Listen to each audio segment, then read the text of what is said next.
بسم اللہ الرحمن الرحیم۔ السلام علیکم دوستوں، سورہ فلق وہ سورہ مبارکہ ہے جس کی مدد سے کئی طرح کی بیماریوں، مصیبتوں، آفتوں اور کئی قسم کے جادو کے خطرناک اثرات سے بچا جا سکتا ہے۔ اس سورہ مبارکہ کی ابتدائی آیات کا آغاز اللہ پاک نے بہت ہی عمدہ طریقے سے فرمایا ہے۔ قل اعوذ برب الفلق، تو کہہ میں صبح کے رب کی پناہ میں آتا ہوں۔ دوستوں، اس کا مطلب یہ ہے کہ جس طرح اللہ پاک رات کو صبح کے ذریعے دور کرتا ہے، اسی طرح دعاؤں کے ذریعے مختلف قسم کی بیماریوں، مصیبتوں، آفتوں، جادو اور بلاؤں سے چھٹکارا عطا فرماتے ہیں۔ جبکہ سورہ مبارکہ کی آخری آیت میں اللہ پاک نے بہت ہی عجیب بات ذکر فرمائی ہے، اور وہ یہ ہے، اور حسد کرنے والے کی برائی سے جب وہ حسد کرے۔ اس سے صاف معلوم ہوتا ہے کہ حسد کرنا ایک بہت برا عمل ہے۔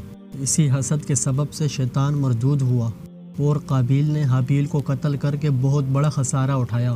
اس لیے حسد بدترین گناہ ہے، اس سے جتنا ہو سکے بچنا چاہیے۔ یہاں میں آپ کو چند وظائف بتانے لگا ہوں، اگر تو آپ ان پر عمل کریں گے تو انشاءاللہ اللہ کی ذات سے امید ہے کہ 100% نتائج حاصل ہوں گے۔ دوستوں، بنیادی طور پر یہ صورت دعائیہ کلمات ہیں۔ کوئی یہ چاہتا ہو کہ وہ شیطانی وسوسوں سے محفوظ رہے اور ہر قسم کے گندے برے خیالات سے حفاظت میں رہے، تو اس نیک مقصد کے لیے سورہ فلق کو باوضو نماز فجر کے بعد صرف ایک مرتبہ پڑھ لیا کرے۔ اللہ پاک اسے اپنی حفاظت میں رکھے گا۔ یہ وظیفہ کرنے کے لحاظ سے بہت چھوٹا ہے، جبکہ روحانیت کے لحاظ سے یہ بہت ہی عظیم ہے اور بہت طاقت رکھتا ہے۔ اس لیے روزانہ پابندی کے ساتھ اس وظیفے کو کرنے کا معمول بنایا جائے۔ دوستوں، اب بات کرتے ہیں جادو جنات کے اثرات کو ختم کرنے اور اس سے حفاظت کی۔ تو اس کے لیے سورہ فلق کو باوضو 3 مرتبہ پڑھ لیا کریں۔ اس طرح ہر قسم کی آفتوں، مصیبتوں اور جادو جنات سے حفاظت رہے گی۔ اگر مختصر انداز سے بات کی جائے تو یہ کہنا غلط نہیں ہوگا کہ سورہ فلق پابندی سے پڑھنے والے پر کسی بھی قسم کا کوئی جادو یا کسی بڑے سے بڑے حاسد کے حسد کا اس پر کوئی اثر نہیں ہوگا، کیونکہ وہ اللہ پاک کی امان میں ہوگا۔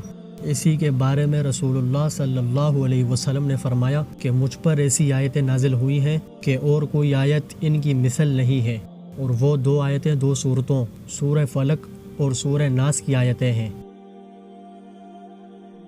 دوستوں، ہمیشہ کی طرح آج کی اس ویڈیو میں بھی میں آپ لوگوں سے ایک سوال پوچھنے لگا ہوں۔ سورہ فلق ترتیب کے لحاظ سے کتنے نمبر پر ہے؟ دوستوں، آج کی اس ویڈیو کو یہی مکمل کرتے ہیں۔ مجھے امید ہے کہ آپ نے ابھی تک اس ویڈیو کو لائک بھی کر دیا ہوگا اور ساتھ ہی ساتھ ہمارے اس چینل کو سبسکرائب بھی کر دیا ہوگا۔ اگر نہیں کیا تو براہ کرم کر لیجئے۔ اور ہاں دوستوں، اس ویڈیو کو شیئر کرنا مت بھولیے گا۔ اس ویڈیو سے متعلق آپ کمنٹ میں اپنی آراء سے ہمیں آگاہ کر سکتے ہیں۔ دوستوں، اس سے پہلے کہ آپ اس ویڈیو کو چھوڑ کر جائیں، ہم آپ کو ایک حدیث سنانا چاہتے ہیں۔